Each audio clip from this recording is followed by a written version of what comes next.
দাঁড়া, তুই আজকে আমার হাত থেকে বাঁচতে পারবি না।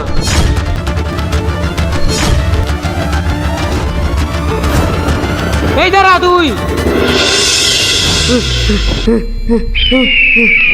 আমি বেঁচে থাকি, তুই কিভাবে নামাজ কাজা করস? তুই তো জানাস আমার শাস্তি সম্পর্কে। নামাজ না পড়লে আমি চেন দিয়ে বেঁধে দূরে মারি। আমি জানি তুই এখানে কোথাও আসস, আর যদি আমি তোকে খুঁজে বের করি তাহলে তোকে আমি জানে মেরে ফেলবো। তুই যদি নিজে বের হয়ে যাস তাহলে তো তুই বেঁচে গেছস, আর যদি না বাইর তুই জানো তোমার শাস্তি সম্পর্কে। আল্লাহ, তুমি আমাকে এবারের মতো ইমাম সাহেবের হাত থেকে বাঁচাও। আল্লাহ, আমি আর আজকের পর থেকে ওয়াদা ভাঙবো না। আচ্ছা, তাহলে তুই এখানেই আসস। আরে এই কোথায় চলে গেল? এই মাত্রই তো এখানে ছিল, এখন কোথায় চলে গেল?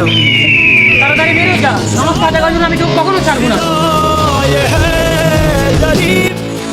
রাখি আল্লাহ মারেকে। ভিডিওটি ভালো লাগলে সবাই আল্লাহ তাআলা লিখে যান।